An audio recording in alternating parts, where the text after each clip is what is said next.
Doctor علامہ محمد اقبال رحمۃ اللہ علیہ نہ صرف شاعر تھے بلکہ وہ مفکر اور پولیٹیکل لیڈر بھی تھے. اپنے دور کے بہت بڑے اسلامی مفکر بھی تھے. وہ آپ اپنے آپ کو شاعر تصور نہیں کرتے تھے. آپ کہتے تھے کہ میری ایک سوچ ہے, میں ایک چیز اچیو کرنا چاہتا ہوں. پھر آپ اپنی وہ سوچ اور اس چیز کو اچیو کرنے کے لیے جب آپ نے اپنے آپ کو ایکسپریس کیا اور ایسا ایکسپریس کیا ماشاءاللہ کہ شاعر مشرق کہلائے. 9 نومبر کا دن ہے آج, اقبال ڈے کے طور پر اس کو ہم مناتے ہیں. جب ہم اسکول میں ہوا کرتے تھے تب تقریبات ہوا کرتی تھی, اقبال ڈے کو سیلیبریٹ کیا جاتا تھا, ٹی وی پروگرامز ہوتے تھے. آج جا کر دیکھ لیں کتنی تقریبات ہو رہی ہیں, کتنے ٹی وی پروگرامز ہو رہے ہیں, کچھ بھی نہیں ایسا ہو رہا.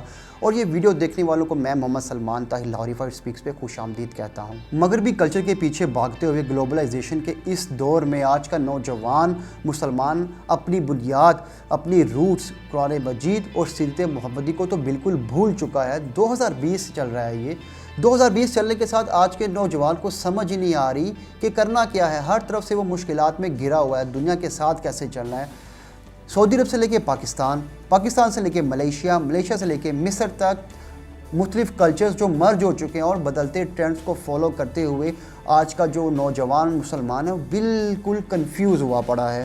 اس ویڈیو میں ہم مسلمان نوجوان کا لفظ جو استعمال کریں وہ کر ہی اسی لیے رہے ہیں کیونکہ آج کی ہماری ویڈیو کا ٹاپک ہی ہے. یہ اس دن کی مناسبت سے اقبال ڈے کے اوپر جو اقبال کا پیغام تھا نوجوان مسلمانوں کے لیے, اسی لیے آج ہم اسی ٹاپک کو ڈسکس کریں گے. علامہ محمد اقبال رحمۃ اللہ علیہ نوجوانوں سے بڑی محبت کرتے تھے. ان کا کہنا تھا کہ نوجوان کسی بھی ملک کی تقدیر بدلنے کی صلاحیت رکھتے ہیں, توانا ہوتے ہیں, صحت مند ہوتے ہیں, ریبیلیس ہوتے ہیں, غلامی ذہنیت سے آزاد ہوتے ہیں.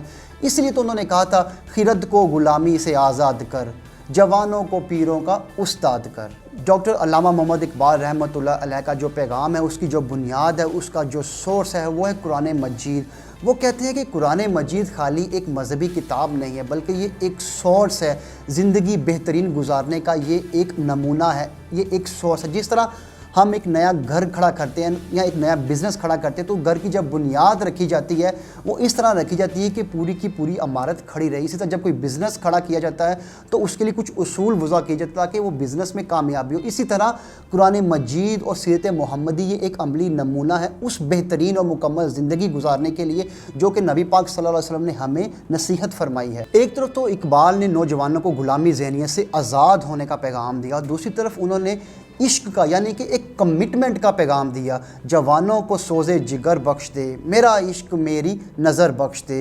ڈاکٹر علامہ محمد اقبال رحمۃ اللہ علیہ نوجوانوں کو بہت ہی اچھا اور جو پیغام انہوں نے دیا وہ یہ کہ تمہارا تعلق تمہارے نبی, تمہارے رسول, تمہارے ہادی, تمہارے رہبر سید المرسلین خاتم النبیین رحمت للعالمین حضرت محمد مصطفیٰ صلی اللہ علیہ وآلہ وسلم کی ذات برکات سے, اور یہ جو تعلق تمہارا نبی پاک صلی اللہ علیہ وآلہ وسلم سے ہے وہ غیر متزلزل ہونا چاہیے, اس میں پختگی ہونی چاہیے, کسی قسم کی اس میں رد و بدل نہیں ہونی چاہیے.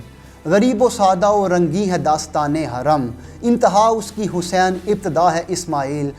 اس شعر میں بیسیکلی اقبال نے نوجوانوں کو ایک پیغام دیا ہے کہ وہ سبق سیکھیں, ان کی زندگی, ان کا کردار حضرت امام حسین رضی اللہ تعالیٰ عنہ ہو, حضرت اسماعیل علیہ السلام جیسا ہونا چاہیے کہ کس طرح حضرت اسماعیل علیہ السلام نے نوجوانی کی عمر میں اللہ کے احکامات کو بروئے کار لاتے ہوئے اللہ کے احکامات کو اوپر رکھا اپنی ذات اور اپنے ذاتی مفادات سے. امام حسین رضی اللہ تعالیٰ عنہ نے جو تاریخ رقم کی وہ سب کے سامنے ہے, تا قیامت وہ ہمارے لیے ایک رہنمائی کا ذریعہ ہے. علامہ اقبال کا جو ویژن تھا نوجوانوں کے بارے میں, وہ کہتے ہیں کہ خود ہی کو کر بلند اتنا کہ ہر تقدیر سے پہلے خدا بندے سے خود پوچھے بتا تیری رضا کیا. یہ ایک لیول ہے, وہ لیول آف میچورٹی, وہ level of love towards Islam, towards prophet Muhammad صلی اللہ علیہ وسلم جو کہ انہوں نے ڈیفائن کیا ایک نوجوان مسلمان کے لیے کہ اپنا کردار اس لیول پہ بنائیں کہ دنیا اور لوگ دیکھ کر انسپائر ہوں. اور انہوں نے کہا کہ تعلیم حاصل کرو, ایجوکیشن لو, نالج لو, اور پھر اسی تعلیم کو, اسی نالج کو اپنی ذاتی زندگی پر استعمال کرو, ذاتی زندگی پر لاگو کرو. Allama Muhammad Iqbal was the pioneer, he was the driving force behind Quaid Azam محمد علی جناح. جب وہ واپس آئے تھے برصغیر میں تو آپ نے قائد اعظم محمد علی جناح کو پورا سپورٹ کیا تھا, ان کی اس معاملے میں پوری مدد کی تھی, اس لیے آپ کو حکیم الامت بھی کہا جاتا ہے.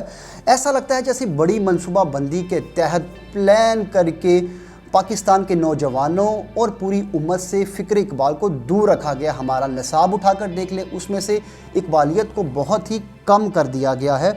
نصاب کے علاوہ چھٹی بالکل ختم کر دی ہے۔ چھٹی پہلے ہوتی تھی اور تقریبات ہوتی تھی، لوگ فکر اقبال کو پڑھتے تھے، جانتے تھے، سنتے تھے۔ آج کتنے لوگ ہیں جو فکر اقبال کے بارے میں جانتے ہیں؟